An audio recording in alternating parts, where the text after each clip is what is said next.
El eco de los rumores se extendía como una sombra sobre la escuela, tejiendo una red de secretos y verdades a medias. Na sabía que el mundo no era amable con aquellos que se salían de la norma, y Byung-jin siempre había estado al filo del abismo, atrapado entre su orgullo y la desconfianza de los demás. El destino de ambos pendía de un hilo, y la incertidumbre se volvía un peso insoportable. La verdad podía liberar a Byung-jin, pero al mismo tiempo podría condenarlos a ambos a un aislamiento aún más profundo. Na comprendía que una vez que se cruzara esa línea no habría marcha atrás. En un mundo donde la sospecha era una sentencia y la compasión un lujo, hasta donde se debía llegar para proteger lo que realmente importaba. Mientras Na reflexionaba sobre lo que debía hacer, una voz interrumpió sus pensamientos. Seun se acercó, colocando su mano sobre su cabeza para protegerla del sol. Su presencia no la sorprendió, estaba segura de que la había estado observando desde algún lugar. Cuando esa idea cruzó su mente, Seun dejó de parecerle el príncipe perfecto que todos veían. Justo cuando estaba a punto de levantarse, él la detuvo con palabras tranquilizadoras, asegurando que no debía preocuparse demasiado por Byung-jin. Si no era culpable, pronto lo liberarían. Na no pudo evitar un gesto de sarcasmo al escuchar aquello. Su mirada inquisitiva se posó en Seun, quien simplemente se encogió de hombros. Admitió que no conocía bien a Byung-jin y señaló que cualquiera podía cometer errores impulsivos. La respuesta de Na fue tajante. ¿Acaso él mismo se consideraba capaz de atacar a alguien en un arrebato? La frialdad en su tono pareció tomar por sorpresa a Seun, quien abrió los ojos con incredulidad. Protestó de inmediato, asegurando que jamás haría algo así. Pero entonces, ¿cuál era la diferencia entre él y Byung-jin? Esa pregunta la dejó momentáneamente en silencio. Na podía sentir su propia frustración acumulándose con cada persona que insinuaba la culpabilidad de Byung-jin. Y Seun no era la excepción. Después de un largo suspiro, el chico murmuró algo inesperado. No se trataba de Byung-jin, sino de ella. Se preguntó si Na no lo prefería precisamente por esas diferencias. Sus palabras la tomaron desprevenida. Su mirada desafiante se congeló por un instante. Entonces, con una respiración profunda, Seun se armó de valor y habló con claridad. Confesó sus sentimientos admitiendo que le gustaba, que quería conocerla mejor. Si estaba pasando por un mal momento, él quería ayudarla, quería que se apoyara en él. Na lo miró fijamente sin saber qué responder. No le sorprendía que le gustara, pero no esperaba que lo dijera de manera tan abierta. Realmente le parecía ingenuo, casi infantil. Qué maravilloso sería vivir en un mundo donde uno pudiera confiar en esas ilusiones. Con la voz baja le agradeció el sentimiento. Pero también fue clara, no había nada que él pudiera hacer por ella. Seun insistió, si tan solo se abriera un poco.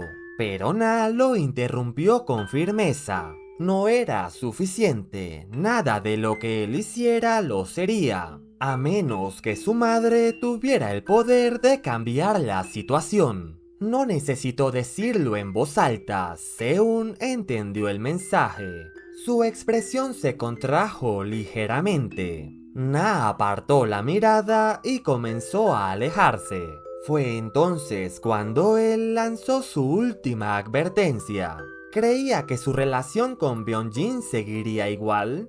Su tono tenía un filo desafiante, como si estuviera dispuesto a provocar una reacción. Na se giró lentamente y lo miró con suspicacia. Entonces Seung pronunció las palabras que hicieron que el aire sofocante del verano se sintiera de repente helado. Incluso si Beonjin va a un centro de detención juvenil, un escalofrío recorrió la piel de Na y apretó los puños lentamente. La forma en que Seung lo había dicho, como si él tuviera el mismo poder de decidir el destino de Beonjin, hizo que su estómago se revolviera. ¿Acaso era una amenaza? No estaba segura de cuánta influencia tenía la familia de Seung, pero sabía que no era imposible. Sus palabras no habían sido casuales. En el fondo, madre e hijo eran iguales. No necesitaban levantar la voz ni ejercer fuerza física. Sabían cómo manipular a las personas hasta que no les quedara más opción que ceder. Na dejó escapar una leve risa sin humor. Seung ni siquiera se daba cuenta de que con esas palabras acababa de tomar su decisión. No pasará nada, dijo con determinación levantando su barbilla. Su mirada desafiante se clavó en la de Seung, cuya expresión se tensó por un breve instante. Na sonrió, cruzándose de brazos antes de agregar con voz firme: «Solo hay una cosa que quiero de ti». Él pareció dudar, como si buscara una respuesta en su mente. Pero Na borró cualquier rastro de sonrisa y dejó claro su mensaje: «No te metas en nuestros asuntos, te lo ruego». La campana sonó marcando el final del almuerzo. Sin mirar atrás, Na se giró y regresó al aula. Sus manos estaban húmedas por el sudor y la tarjeta de presentación que aún sostenía en su mano se había empapado. Mientras permanecía en su celda, Beonjin reflexionaba sobre las acciones de Na. No podía entender por qué había decidido aparecer allí. Se golpeó suavemente la nuca contra la pared, frustrado por su imprudencia. El centro de detención, a pesar de todo, resultaba sorprendentemente fresco, casi tan reconfortante como la cabaña en la montaña. La comida llegaba puntualmente, y de no ser tratado como un sospechoso, podría haber considerado quedarse allí un poco más.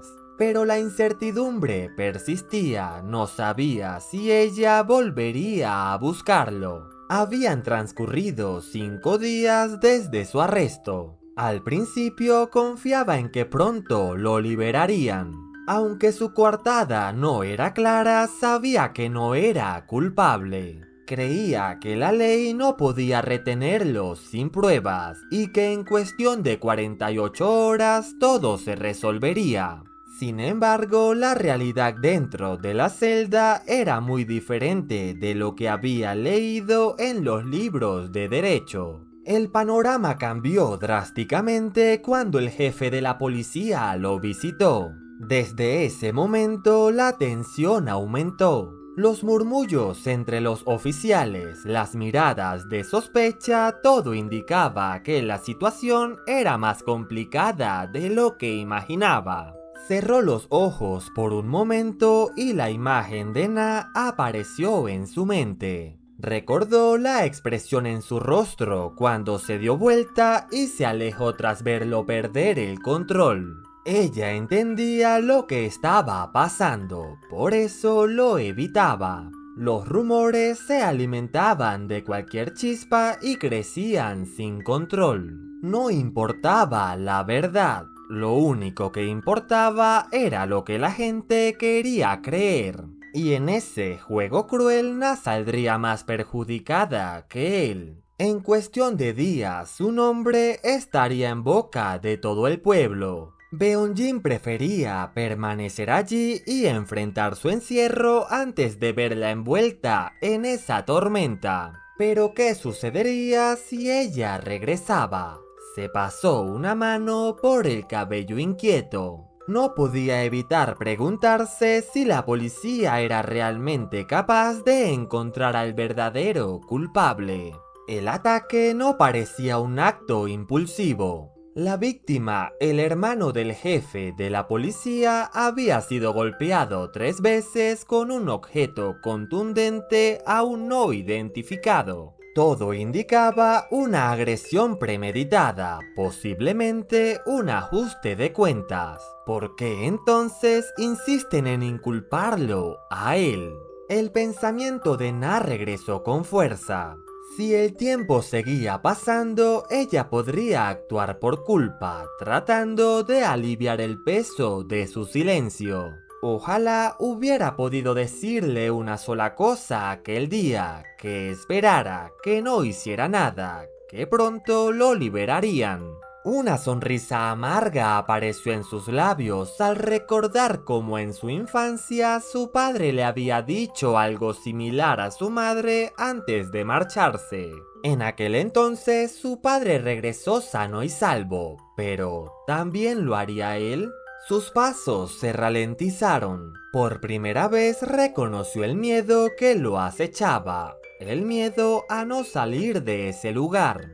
Sentía las piernas pesadas y las manos frías, la incertidumbre lo envolvía. Pero afortunadamente para él la espera no duraría más tiempo. Fue entonces cuando finalmente fue liberado. Beonjin sintió el aire veraniego como un contraste refrescante a los días de encierro. Apenas había dado unos pasos fuera de su celda cuando el oficial Kirion lo interceptó con una expresión despreocupada. Le recordó que debía agradecer al jefe de la policía, pues sin su intervención aún seguiría arrestado. Beonjin, todavía aturdido, asintió levemente, reconociendo la ayuda prestada. Antes de permitirle irse, el oficial le indicó que solo restaba firmar unos documentos y sería libre de marcharse.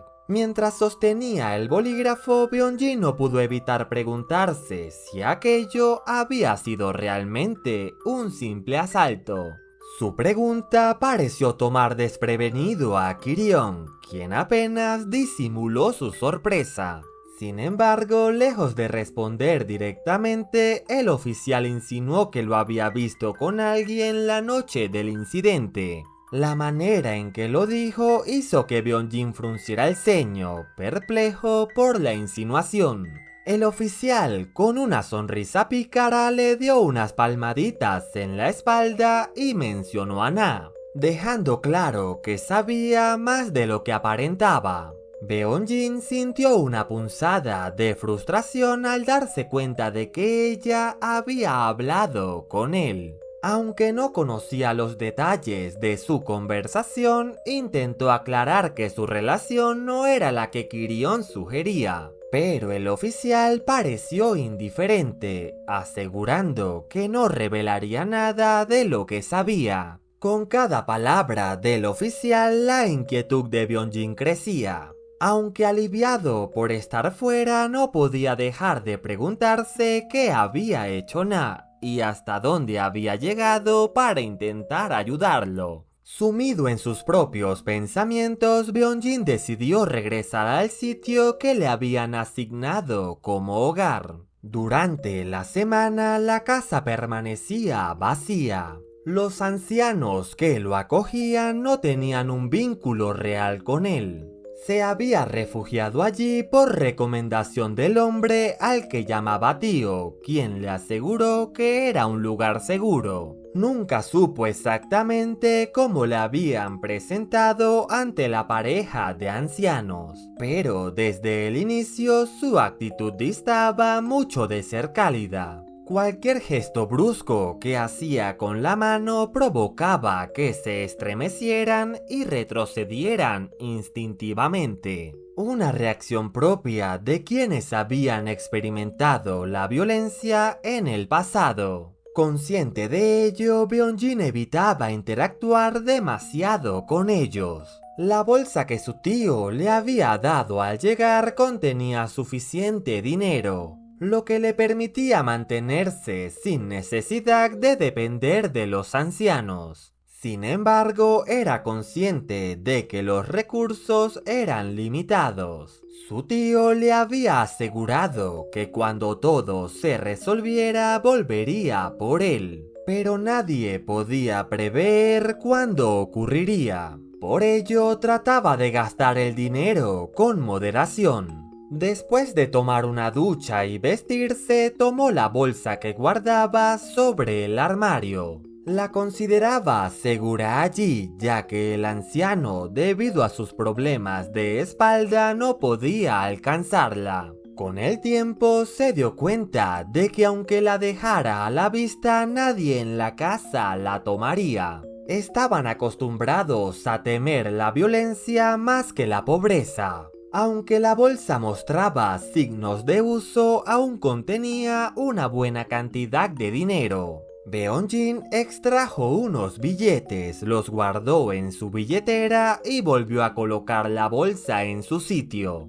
Justo antes de salir, su mirada se detuvo en un viejo cajón repleto de objetos olvidados. Sobre él descansaba un pequeño sobre con una horquilla de cabello. Un pequeño detalle que había comprado para Na hace un tiempo. Al tomarlo entre sus manos, chasqueó la lengua brevemente reflexionando sobre su elección. Tal vez habría sido mejor comprar una goma o una liga de sujetar, pero descartó la idea al recordar que seguramente habría terminado rota de todos modos. Recordó que Na solía recogerse el cabello probablemente para evitar que le estorbara al estudiar. Cuando olvidaba su liga, pasaba el día sujetándose el cabello con las manos, ya que se le resbalaba constantemente. Si le preguntaran sobre sus preferencias, admitiría que prefería verla con el cabello suelto.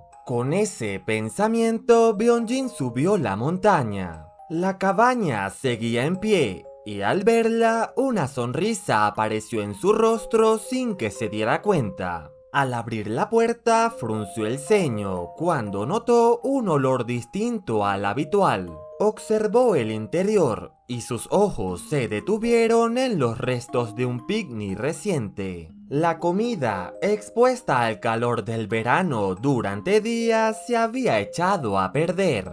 La falta de un refrigerador en aquel lugar evidenciaba que nadie había estado allí para guardarla. La idea lo inquietó. Si la comida seguía allí, significaba que Na tampoco había estado en la cabaña en todo ese tiempo. Mientras comenzaba a limpiar los restos de descomposición, escuchó pasos apresurados que se acercaban. Al levantar la cabeza, la puerta se abrió de golpe. Na apareció en el umbral sin aliento con una bolsa negra en sus manos. Sus mejillas pálidas estaban aún más rojas de lo habitual. Sus grandes ojos se abrieron de par en par, reflejando una expresión de sorpresa casi espectral. El silencio entre ambos se tornó incómodo, mientras Beonjin, con indiferencia, le preguntó si tenía hambre. Ella reaccionó con furia lanzando la bolsa de plástico sin previo aviso. Beonjin, con rápidos reflejos, logró atraparla a tiempo, pero su contenido se deshizo en una masa pegajosa que le salpicó en el pecho y el rostro. Un aroma limpio con notas de frutos secos impregnó el aire. Era tofu, un alimento que en Corea se acostumbraba a ofrecer a quienes salían de la cárcel. Antes de que pudiera siquiera esbozar una sonrisa avergonzada, una cascada de palabras airadas explotó en el aire como un trueno. El enojo de Na se manifestó en un torrente de reproches. Sus palabras cargadas de frustración lo golpearon sin descanso, cuestionando por qué había guardado silencio, por qué no había dicho la verdad y por qué se había mantenido callado en una situación tan comprometedora. Beonjin, con un suspiro bajo, intentó mantenerse firme ante la tempestad de su furia. Cada golpe verbal de Na estaba impregnado de preocupación, pero también de rabia. La policía había atrapado al verdadero culpable en menos de una semana, pero ella no podía entender su silencio. Para ella, decir la verdad no debería haber sido difícil. Su enojo se mezclaba con la culpa al darse cuenta de que Byung-jin había pasado por todo eso debido a un malentendido relacionado con ella. Las emociones la desbordaban, impidiéndole contener las lágrimas que luchaban por salir de sus ojos enrojecidos. Sus puños golpearon su pecho, primero con suavidad, luego con más fuerza. Byung-jin sintió el impacto en el pecho y el estómago mientras ella descargaba su enojo sin reservas. Su vehemencia le recordó a su madre, un torbellino de emociones que desbordaban sin control. Na, visiblemente afectada, confesó que su concentración para los estudios se había visto afectada por toda la situación, y su frustración alcanzó el límite cuando admitió que debía obtener el primer puesto en el examen que se avecinaba. La rabia se transformó en desesperación, y Byung-jin supo que ella había sufrido más de lo que estaba dispuesta a admitir. A pesar de la situación, Byung-jin intentó tranquilizarla, asegurándole que en su escuela nadie podía superarla y que el examen sería pan comido para ella. Sin embargo, Na rechazó sus palabras con un desprecio feroz, negándose a aceptar consuelo alguno. Nada de lo que él dijera aliviaría su ira en ese momento. Los ojos de Na, vidriosos y cargados de sentimientos reprimidos, finalmente derramaron lágrimas silenciosas. Apretó los dientes con frustración, negando su tristeza y justificándola con simple enojo. Pero su cuerpo traicionó sus palabras cuando de repente rodeó a Byung-jin con sus brazos, aferrándose a él con una intensidad inesperada. Su rostro se hundió en su pecho y su llanto se desató con fuerza. Byung-jin se quedó inmóvil por un instante, sintiendo el calor de su abrazo y el temblor de su cuerpo contra el suyo. Las lágrimas de Na empaparon su ropa, impregnando el ambiente de una calidez que no había sentido en mucho tiempo. Algo dentro de él, un vacío que ni siquiera sabía que existía, comenzó a llenarse con una sensación abrumadora y desconocida. La bolsa de tofu cayó de sus dedos, olvidada por completo. Las palabras de Na, entrelazadas con sollozos y maldiciones, se disiparon en el aire. Byung-jin, con movimientos suaves, rodeó su cuerpo con los brazos y en un gesto instintivo presionó sus labios contra su cabello húmedo. En ese momento el mundo pareció detenerse y el peso de la soledad que ambos cargaban se desvaneció por un breve instante. Así que con esto damos por finalizada esta quinta parte del manga Just Twilight. Si llegaste hasta esta parte del video, comenta la palabra soledad en la caja de comentarios. De este modo puedo conocer quién se queda hasta el final del video y responder con un mensaje especial para los seguidores más fieles. Si quieres la siguiente parte de este manga, no olvides activar la campanita y reventar el botón de likes. Te invito a añadirte a mis redes sociales, las cuales estaré dejando en la descripción de este video. Sin nada más que decir, me despido de ustedes. ¡Adiós!